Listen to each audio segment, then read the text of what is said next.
तो हेलो साथियों, नमस्कार। स्वागत है आपका आपके अपने चैनल सक्सेस जंक्शन एक कदम सफलता की ओर में। मेरा नाम है अतुल शुक्ला और हम लेकर के आ गए हैं आपके लिए मध्य प्रदेश महिला सुपरवाइजर भर्ती फ्री। जो आपकी क्लासेस हमने स्टार्ट करने के लिए कहा था, वो आज 1 दिसंबर से यहाँ पर हम शुरू कर रहे हैं। महिला सुपरवाइजर के लिए, अपनी सभी बहनों के लिए फ्री क्लासेस हम यहाँ पर लेकर के आए हैं। थ्योरी भी आपको मिलेगी, इसके बाद में थ्योरी के साथ साथ में शॉर्ट में कैसे रिवीजन करें वो भी आपको मिलेगा, और जो प्रीवियस ईयर के क्वेश्चंस हैं वो कैसे आए हैं वो सब आपको इस क्लास में मिलने वाला है। तो बिल्कुल तैयार हो जाइए। चैनल पर पहली बार आए तो सब्सक्राइब करके नोटिफिकेशन बेल दबा लीजिए, जिससे कि डेली बेस पर ये क्लास आपकी आती रहेगी, तो डेली आप तक नोटिफिकेशन भी पहुंचता रहे। शुरुआत करते हैं भाई, शुक्ला सर की रामबाण पीडीएफ भी आपको मिलने वाली है। जैसा कि आपको पता है, एमपी टेट वर्ग 3 में हमारी पीडीएफ ने धमाल मचा दिया, और जो बच्चे बिल्कुल भी तैयारी करके नहीं गए थे वो लोग भी 4 से 5 दिन में पीडीएफ पढ़ करके आराम से एग्जाम को क्वालिफाई कर चुके हैं। और बहुत सारे मैसेजेस भी हमने आपको दिखाए हैं। कम्युनिटी पोस्ट पर आप जाकर के देखेंगे तो बहुत सारे स्क्रीनशॉट डले हुए हैं जिन्होंने 2-2 दिन में पीडीएफ पढ़ करके एग्जाम को क्वालिफाई किया है। तो ऐसे ही कुछ पीडीएफ आपको भी हम देने वाले हैं थ्योरी के रूप में। साथ में आपको जो प्रीवियस ईयर के क्वेश्चंस हैं और ऑब्जेक्टिव क्वेश्चंस हैं, एमसीक्यू हैं, सब आपको इस पीडीएफ में मिलने वाला है। हालांकि अभी पीडीएफ पर काम चल रहा है। महिला पर्यवेक्षक के चारों सब्जेक्ट के पीडीएफ आपको मिनिमम प्राइस में उपलब्ध कराए जाएंगे। आपको पता है, हमने 15 रुपए मात्र आपकी एमपी टेट की पीडीएफ दी थी, तो ऐसा ही 25-30 रुपए आपका इसका भी प्राइस रखने वाले हैं। इसमें थ्योरी भी आपको मिलने वाली, ठीक है। तो आज हम शुरू करने वाले हैं। जो सबसे महत्वपूर्ण आपका चैप्टर है वो है पोषण एवं स्वास्थ्य। 4 सब्जेक्ट आते हैं आपके महिला सुपरवाइजर में, जिसमें पोषण एवं स्वास्थ्य भी आपका एक सब्जेक्ट है। अच्छा खासा रोल आपके सिलेक्शन में ये निभाने वाला है, ठीक है। तो आप ये पीडीएफ कैसे प्राप्त कर सकते हैं, तो अभी तो हालांकि तैयार नहीं हुई है, तैयार हो जाएगी तो हम क्लासेस में ही आपको बता देंगे, ठीक है। तो ये हमारा व्हाट्सएप नंबर है 7052547003। इस पर मैसेज करके आप जो है पीडीएफ प्राप्त कर सकते हैं, ठीक है। जैसे ये कंप्लीट हो जाएगी वैसे ही हम आपको बता देंगे। इसके अलावा आप इंग्लिश, हिंदी, कंप्यूटर और जो भी आपके एमपी में जो एग्जाम्स आते हैं, इन सब की पीडीएफ बनाना हमने शुरू कर दिया है, और डीपली पीडीएफ बना रहे हैं, जिससे कि कोई भी एग्जाम आप दे लें, चाहे एमपीएसआई हो, जेल पहरी हो, कोई भी एग्जाम हो, उस सब्जेक्ट से अगर आ रहा है वो सब्जेक्ट आपके एग्जाम में, तो उससे बाहर एक भी प्रश्न नहीं जाएगा जो हमारी पीडीएफ में पढ़ाया गया है, ठीक है। तो चलिए फिलहाल शुरुआत करते हैं। डेमो क्लास है आपकी, ये कोई पेड क्लास नहीं रहने वाली है, ये यूट्यूब पर ही आपकी फ्री क्लास चलेगी जब तक आपका एग्जाम आएगा। तब तक हम कोर्स आपका कंप्लीट कर देंगे, पूरी थ्योरी कंप्लीट कर देंगे, पूरा एमसीक्यू भी आपका कंप्लीट कर देंगे। बस आपको केवल एक काम करने की आवश्यकता है, इस वीडियो को शेयर करना है अपने सभी दोस्तों तक, जिससे कि ज़्यादा से ज़्यादा पहुंच हो सके हमारी, और जो है हम भी अपना इंटरेस्ट के साथ में आपको पढ़ा सकें। तो चलिए शुरुआत करते हैं। देखिए, पहला है आपका सबसे पहले कि पोषण यानी कि न्यूट्रिशन। ये भैया पोषण होता क्या है, आखिर इसको हम पढ़ क्यों रहे हैं? तो देखिए, पोषण किसे कहते हैं, तो पहले पोषण समझ लीजिए कि पोषण है क्या। तो पोषण का शाब्दिक एवं सरल अर्थ है पालना।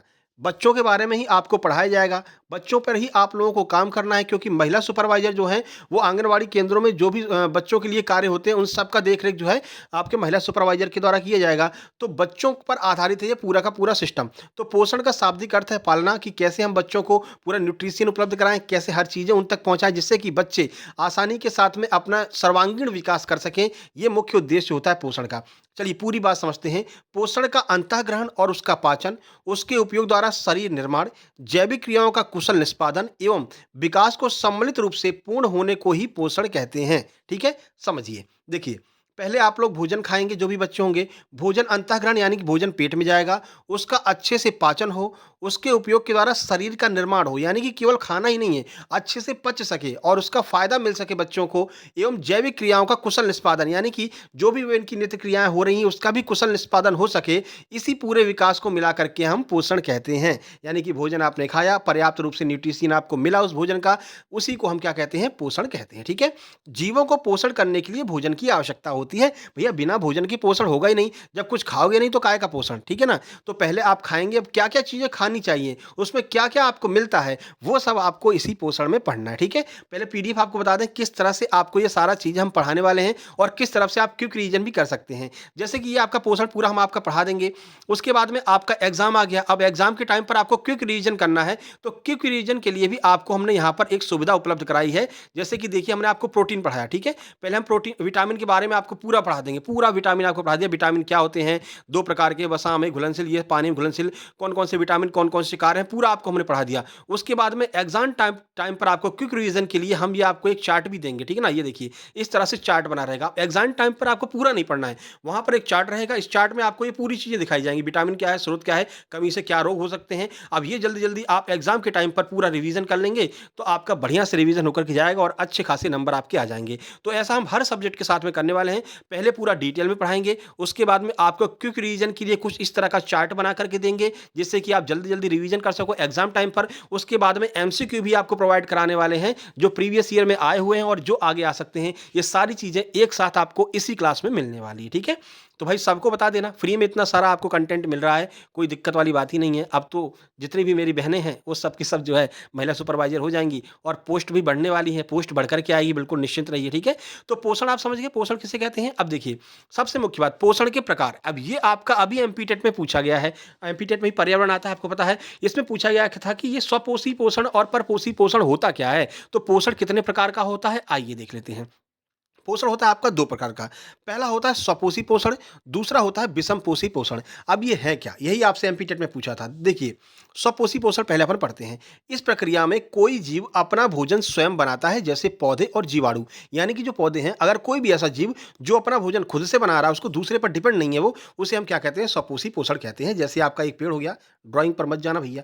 ये एक आपका पेड़ हो गया, ठीक है? ये अपना भोजन स्वयं बनाएगा। मिट्टी पे यहाँ मिट्टी से अपना जो है न्यूट्रिशन लेगा, ऊपर से जो है अपना प्रकाश लेगा, फिर अपना प्रकाश संश्लेषण की क्रिया के द्वारा ये अपना भोजन बनाता है। किसी पे डिपेंड है क्या? नहीं, अपना भोजन खुद बना रहा है, ठीक है? तो ये क्या होगा, जितने भी पौधे हैं, जितने भी जीवाणु हैं, ये सारे के सारे स्वपोषी पोषण करते हैं। क्वेश्चन पूछा गया था, इनमें से कौन स्वपोषी पोषण करता है? ऑप्शन में दिया गया था मनुष्य, बकरी, पौधे और कुछ और भी दिया गया था, तो पौधे उसका बिल्कुल सही आंसर हो जाएगा, ठीक है? एग्जाम एनालिसिस हमने आपको कराया था, तो पूरा आपको समझाया था।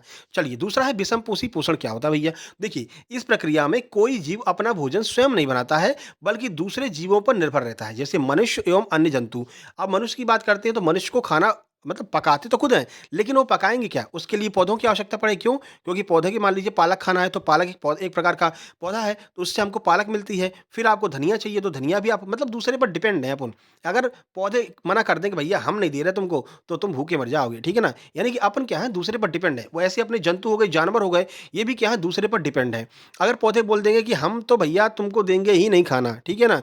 हम नहीं, हम तो सूख जा रहे हैं, मुरझा जा रहे हैं, नहीं देंगे खाना, तो अपन भूखे मर जाएँगे, है ना? तो इस तरह से आप कह सकते हैं कि जो मनुष्य है एवं जो जंतु हैं, वो सारे के सारे विषमपोषी पोषण करते हैं, क्योंकि वे दूसरे पर डिपेंड हैं।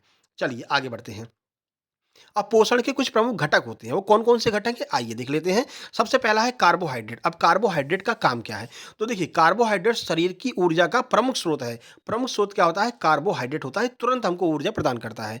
दूसरा है प्रोटीन। अभी इन सब के बारे में डिटेल में पढ़ने वाले हैं, थोड़ा-थोड़ा सा आपको बता दे रहे हैं। दूसरा आपका प्रोटीन है, तो शरीर के निर्माण और मरम्मत में महत्वपूर्ण भूमिका कौन निभाता है? प्रोटीन निभाता है। आपने कई प्रोटीन के डिब्बे खाते हुए देखे होंगे, कई बॉडी बिल्डर जो होते हैं भैया, प्रोटीन के डिब्बे खाते हैं। क्यों? क्योंकि बॉडी बिल्डर का काम करता है जो प्रोटीन होता है। अगर मान लीजिए वो बॉडी मतलब बॉडी बिल्डिंग कर रहे हैं, उनके ऊतक टूटते हैं, उस ऊतक को रिपेयर करने का काम कौन करता है? प्रोटीन करता है, और ये बॉडी बिल्डर का काम करता है, ये मरम्मत का कार्य करता है।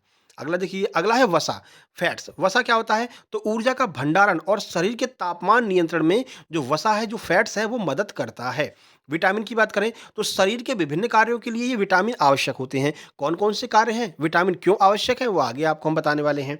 आगे बढ़ते हैं। अगला है खनिज। खनिज क्या करता है? तो देखिए, हड्डियों, दांतों एवं अन्य शरीर के अंगों के निर्माण में ये खनिज पदार्थ हमारी मदद करते हैं। देखिए, पोषण हमारे शरीर के संपूर्ण स्वास्थ्य और विकास के लिए आवश्यक है। आप कितना भी खा लो, अगर वो पचेगा नहीं, शरीर में लगेगा ही नहीं। आपने प्रचार भी देखा होगा एक, है ना? कि खाना-पीना ज़रूरी नहीं है, ज़रूरी है खाना-पीना लगना। प्रचार तो आपने देखा ही होगा, ठीक है ना? तो वही है कि कितना भी खा पी लो, अगर आपका सही से पाचन नहीं हुआ, तो वो कोई मतलब नहीं है, उस बालक के विकास में कोई उसका अर्थ नहीं रह जाएगा। तो यही हम समझाने का आपको इस सब्जेक्ट में प्रयास करेंगे कि किस तरह से हमको संतुलित आहार लेना है और स्वस्थ जीवन शैली अपनाना है, तभी जो है हमारा पोषण पर्याप्त रूप से हो पाएगा। पोषण के चरण कौन-कौन से होते हैं, किन चरणों से होकर के ये पोषण गुजरता है। पहला है अंतःग्रहण, पहला मतलब कि आपको खाना खाना है, पहले आप ग्रहण करेंगे, ठीक है? उसके बाद में आपके पेट में जाकर के पाचन होगा, सही रूप से पाचन होना चाहिए। पाचन तो हो गया, लेकिन उसका अवशोषण भी होना चाहिए। अभी डायग्राम के माध्यम से समझाएँगे कि किस तरह से ये अवशोषण वगैरह होता है, ठीक है? अवशोषण होना चाहिए, अवशोषण के बाद में वो सभी स्वांगीकरण होना चाहिए। स्वांगीकरण का अर्थ है जो अवशोषण हुए हैं पदार्थ, वो शरीर के विभिन्न भागों तक पहुँच सकें, रक्त में मिल करके विभिन्न भागों तक पहुँच सकें। उसके बाद में होता है निष्कासन कि जो भी अपन मतलब कि सुबह जो भी करते हैं नित्य क्रिया, उसको हम निष्कासन कहते हैं। वो भी एक महत्वपूर्ण भाग होता है। अगर निष्कासन सही से नहीं हुआ, तो समझ लीजिए पेट खराब तो खाना नहीं खा पाएँगे, तो पोषण गड़बड़ हो जाएगा। उल्टा अगर यहाँ से चलाएँ, अगर निष्कासन गड़बड़ हुआ, तो स्वांगीकरण नहीं होगा, स्वांगीकरण नहीं होगा, तो अवशोषण ही नहीं होगा, अवशोषण नहीं होगा, पाचन नहीं होगा, पाचन नहीं हो पाएगा, तो आप खाना खाएँगे ही नहीं, क्योंकि खाना खाने का मन नहीं करेगा, एसिडिटी बनी रहेगी, ठीक है? तो उल्टा भी आपको समझा दिया, सीधा भी समझा दिया भाई। चलिए आगे बढ़ लेते हैं, देखिए। अब देखिए पोषक पदार्थ कितने प्रकार के होते हैं, तो प्रकार को हम देख लेते हैं कौन-कौन से पोषक पदार्थ हैं, ठीक है? देखिए, तो पोषक पदार्थ अपने 7 प्रकार के होते हैं, कौन-कौन से हैं आइए देखते हैं। पहला है कार्बोहाइड्रेट, फिर प्रोटीन है, फिर लिपिड है, फिर न्यूक्लिक एसिड है, फिर जल है, फिर खनिज लवण है, उसके बाद में विटामिन है। अब इन सातों के बारे में पूरा डिटेल में पढ़ने वाले हैं, तो चलिए देख लेते हैं। पोषक तत्वों के प्रकार, तो पोषक तत्व 2 भागों में बाँटा गया है पोषक तत्वों को, कौन-कौन से होते हैं? पहला है कार्बनिक पोषक तत्व। अब सर ये कार्बनिक पोषक तत्व के अंतर्गत कौन-कौन आता है? तो इसके अंतर्गत कार्बोहाइड्रेट आएगा अपना, लिपिड आएगा, वसा आएगा, प्रोटीन और विटामिन। और प्रोटीन आपके मैक्रो प्रोटीन होते हैं, विटामिन माइक्रो, ठीक है? 2 तरह के होते हैं। तो प्रोटीन और विटामिन ये दोनों अपने यूज़ में आने वाले हैं, जो कि आपके कार्बनिक पोषक तत्व के अंतर्गत ये लोग आएँगे। अकार्बनिक पोषक तत्व क्या होता है सर? तो इसके अंतर्गत आपका जल आएगा, खनिज लवण आएँगे, जैसे कैल्शियम हो गया, पोटेशियम, सोडियम, फास्फोरस, क्लोरीन, ये सारे खनिज लवण जो हैं, वो अकार्बनिक पोषक तत्व के अंतर्गत आएँगे। 4 ऑप्शन आपको दिया रहेगा, कार्बोहाइड्रेट दे दिया, लिपिड वसा दे दिया, प्रोटीन दे दिया, उसके बाद में मान लीजिए पोटेशियम दे दिया। फिर बोलेंगे बताइए इनमें से कौन-सा अकार्बनिक पोषक तत्व है? तो यहाँ से आपको ध्यान रखना है कि ये जो पोटेशियम है, ये अकार्बनिक है, ऊपर के ये तीनों कार्बनिक हैं, ठीक है? इस तरह का प्रश्न आपके एग्ज़ाम में बन सकता है। फिलहाल आप परेशान मत होइए, बिल्कुल पढ़ते चलिए, थ्योरी पढ़ लीजिए, अभी जब एमसीक्यू लगवाएँगे, तो आपको सारी चीज़ें समझ में आने वाली हैं। चलिए, मानव शरीर के निर्माण में पोषक तत्वों का योगदान कितना है? कौन-सा पोषक तत्व हमारे मानव शरीर के निर्माण में कितना योगदान करता है? आपके में डिटेल में प्रश्न पूछा जाएगा और डिटेल में ही हम आपको पढ़ाने वाले हैं। देखिए, पहला है जल, तो जल सबसे ज़्यादा होता है, 65% जो हमारा पार्ट है, चाहे वो बॉडी पार्ट हो, चाहे हमारे अंग हो, ऊतक हो, वो सब 65% जल के द्वारा ही बने हुए हैं। खनिज व विटामिन जो है वो 6 से 7% योगदान करते हैं। प्रोटीन 14 से 17% योगदान करता है, प्रोटीन को बॉडी बिल्डर भी कहते हैं, बता रखा है आपको। कार्बोहाइड्रेट केवल 1%, लेकिन ये त्वरित ऊर्जा प्रदान करता है। वसा 12 से 16% हमारे शरीर के निर्माण में भूमिका निभाता है। ठीक है? चलिए आगे बढ़ लेते हैं। वीडियो पसंद आ रहा हो तो भाई वीडियो को लाइक करना और दोस्तों तक शेयर जरूर करना। देखिए अगला है मानव शरीर में उपरोक्त पोषक तत्वों की उपयोगिता इस प्रकार है कि कौन सा चीज क्या क्या उपयोग में आता है। सबसे पहला है कार्बोहाइड्रेट एवं वसा, तो ये ऊर्जा प्रदान करने वाले पोषक पदार्थ हैं। इन्हें हम एनर्जी प्रोड्यूसर भी कहते हैं। प्रश्न बनेगा इनमें से कौन सा एक एनर्जी प्रोड्यूसर है, तो ये आपका कार्बोहाइड्रेट और वसा जो है ये एनर्जी प्रोड्यूसर के रूप में जाने जाते हैं। दूसरा है प्रोटीन। प्रोटीन क्या कार्य करता है, तो शरीर के निर्माण करने वाले पोषक पदार्थ होते हैं ये। इन्हें शरीर का बॉडी बिल्डर भी कहा जाता है। जब शरीर आपका बनता है तो बनने में महत्वपूर्ण भूमिका प्रोटीन निभाते हैं, इसलिए इन्हें शरीर का बॉडी बिल्डर भी कहा जाता है। अगला है आपका विटामिन एवं खनिज। ये क्या करते हैं, तो ये हमारे शरीर की प्रतिरक्षा क्षमता को बढ़ाते हैं। जो अपन मान लीजिए कोई बीमारी है तो किसी भी बीमारी से कैसे लड़ेंगे, वो काम जो है विटामिन एवं खनिज के द्वारा किया जाता है। तो प्रतिरक्षा क्षमता जो होता है, इम्यूनिटी जो होती अपनी होती है, उसको विटामिन एवं खनिज कंट्रोल करते हैं और ये बीमारियों से लड़ने में भी हमारी मदद करते हैं। तगड़ी इम्यूनिटी होगी तो अब कोरोना वाले में देखा था, जिसकी इम्यूनिटी कमजोर थी वो निपट गए, ठीक है ना। और बाकी जिनकी अच्छी थी, जिन्होंने अच्छे पोषण पदार्थ खाए थे, जिन्होंने अपना व्यायाम वगैरह किया हुआ था, स्वस्थ रहे थे, वो बच गए, वो आराम से निपट गए, मतलब कि उनसे लड़ गए, कोरोना से कोई दिक्कत नहीं हुई उन्हें, ठीक है ना। तो इस तरह से ये इम्यूनिटी बिल्डर का जो काम है वो विटामिन एवं खनिज के द्वारा किया जाता है। चलिए आगे बढ़ लेते हैं। देखिए और लास्ट है आपका जल, विटामिन एवं खनिज लवण। ये जो 3 चीज़ें होती है कहाँ पर काम आती हैं, तो ये हमारे शरीर में उपापचय क्रिया यानी कि मेटाबॉलिक जो प्रोड्यूसर होता है, इनको नियंत्रित करने वाले पदार्थ होते हैं। उपापचय का अर्थ है आपका भोजन अच्छे से पचे, उसका सही से अवशोषण हो सके, वो सारे शरीर में पहुंच सके। इसको कंट्रोल करने का काम जल, विटामिन और खनिज लवण के द्वारा किया जाता है। क्योंकि आपको पता है जो जल है, अपना ब्लड जो है वो जल से मिलकर के बना है, तो जल महत्वपूर्ण भूमिका निभाता है और जो ब्लड है यही पोषक पदार्थों को हमारे शरीर में हर जगह पहुंचाता है। ठीक है, तो ये लोग जो हैं ये क्या करते हैं, मेटाबॉलिक प्रोड्यूसर हैं, हमारे उपापचय क्रियाओं को कंट्रोल करते हैं, जल, विटामिन एवं खनिज लवण। चलिए अब यहाँ पर देख लेते हैं, अगला पॉइंट है संतुलित आहार। ये संतुलित आहार होता क्या है, किस चीज़ को कितने मात्रा में खाना चाहिए जिससे कि सारी चीज़ें सही से हमारे शरीर में पहुँच सके, अच्छे से पाचन हो सके। अब कुछ लोग क्या होता है, पिज़्ज़ा, बर्गर उनको दिख गया और भैया खाने लग गए, मतलब कि रुक ही नहीं रहे हैं, खाए जा रहे हैं, ठीक है ना? तो ऐसे पिज़्ज़ा, बर्गर को नहीं खाना, ये संतुलित आहार में नहीं आता है। इनको ज़्यादा खा लेंगे तो दिक्कत हो जाएगी, तो यही इसमें बताया जाएगा। चलिए देख लेते हैं संतुलित आहार क्या होता है। देखिए, तो संतुलित आहार की बात करते हैं तो स्वास्थ्यवर्धक खाद्य पदार्थ, यानी कि जो हरी सब्जियाँ हैं, जो आपके ड्राई फ्रूट्स हैं, ये स्वास्थ्यवर्धक खाद्य पदार्थ होते हैं। इनका चयन करना, भोजन में पोषक पदार्थों का उचित अनुपात, जो भोजन को गुणकारी और संतुलित बनाता है, उसे हम संतुलित आहार कहते हैं। यानी कि जो चीज़ें हमारे शरीर के लिए अच्छी हैं, पॉजिटिव हैं, उनको हम संतुलित आहार कहते हैं। और जो नेगेटिव है, जैसे पिज़्ज़ा हो गया, बर्गर हो गया, पैटीज़ हो गया, ये सारी चीज़ें जो हैं, जो फ्राइड चीज़ें होती हैं, ये हमारे शरीर के लिए मतलब अनुचित होती हैं, तो इन्हें हम असंतुलित आहार में रखते हैं और ये हमारे शरीर को नुकसान पहुँचाते हैं। आगे बढ़ते हैं। देखिए, अगला है सूक्ष्म पोषक तत्व, जिसे हम माइक्रो न्यूट्रिशंस कहते हैं। ये भैया सूक्ष्म पोषक तत्व क्या होते हैं? तो आइए दिखा देते हैं भैया सूक्ष्म पोषक तत्व क्या हैं। तो वे तत्व जिनकी आवश्यकता जीवन भर पड़ती है, लेकिन बहुत कम मात्रा में शरीर के लिए आवश्यक है। मतलब ज़रूरत तो तुमको पड़ेगी जीवन भर, लेकिन ज़्यादा नहीं चाहिए, थोड़ा-थोड़ा चाहिए। नहीं मिलेगा तो भी काम चलेगा, लेकिन थोड़ी-थोड़ी मात्रा में चाहिए। उन्हें हम सूक्ष्म पोषक तत्व, माइक्रो न्यूट्रिशियंस कहते हैं। जैसे विटामिन और खनिज हो गए, इनकी थोड़ी बहुत आवश्यकता पड़ती है। ऊपर आपको बताया था कितना-कितना चाहिए रहता है विटामिन, है ना? परसेंटेज में जब बताया था। अगला है वृहत पोषक तत्व, जिन्हें हम मैक्रो न्यूट्रिशियंस कहते हैं। शरीर में इनकी आवश्यकता अपेक्षाकृत ज़्यादा होती है। ये चीज़ें हमें बहुत ज़्यादा ज़रूरी होती हैं। जैसे आपका कार्बोहाइड्रेट हो गया, प्रोटीन हो गया और वसा हो गया। ये तीनों चीज़ें हमारे लिए अति आवश्यक हैं। ये अगर हमको नहीं मिलेंगी तो फिर दिक्कत हो सकती है। ठीक है, आगे बढ़ लेते हैं भैया। शुरुआत करते हैं। सभी जितने भी आपने पोषक तत्व हैं उनको पढ़ेंगे अपन, पूरा डिटेल में पढ़ेंगे। उसके बाद हम एक शॉर्ट नोटिस बना देंगे जो कि आपको एग्जाम के टाइम पर काम आने वाली है। शुरुआत करेंगे कार्बोहाइड्रेट से। चलिए देख लेते हैं कार्बोहाइड्रेट के बारे में डिटेल में। तो देखिए, कार्बोहाइड्रेट हमारे भोजन का एक महत्वपूर्ण हिस्सा है। ये हमारे शरीर को ऊर्जा प्रदान करते हैं। ठीक है, पहला बात क्या करता है, ये ऊर्जा प्रदान करने का काम करता है और त्वरित ऊर्जा देता है। करंट में एनर्जी ये देता है हमको, तुरंत की तुरंत आवश्यकता होती है। तो ठीक है, आपने ग्लूकोन डी वगैरह पी होगी, ठीक है ना, तुरंत आ जाती है एनर्जी। जो आपके प्लेयर्स होते हैं, खिलाड़ी होते हैं, वो लोग क्या क्रिकेट खेल रहे हैं, पता नहीं कौन सा गुलाबी-गुलाबी करके दे देते हैं बॉटल में, पीते ही एनर्जी आ जाती है। तो भैया कुछ नहीं होता, कार्बोहाइड्रेट होता है लिक्विड फॉर्म में, ठीक है। देखिए, कार्बोहाइड्रेट को शर्करा भी कहा जाता है। ये विभिन्न प्रकार के होते हैं। कौन-कौन से होते हैं? जैसे आपका ग्लूकोज हो गया, ग्लूकोन डी अभी बताया आपको, फ्रक्टोज हो गया और सुक्रोज हो गया। ये सारे की सारी जो शर्करा हैं, ये कार्बोहाइड्रेट के अंतर्गत आते हैं। देखिए, ग्लूकोज क्या करता है, तो ग्लूकोज हमारी शरीर की कोशिकाओं के लिए महत्वपूर्ण ऊर्जा स्रोत है। ग्लूकोज लेने से जो कोशिकाएं जो थक गई होती हैं, उनको तुरंत एनर्जी मिलती है और वे अच्छे से काम करने लगती हैं।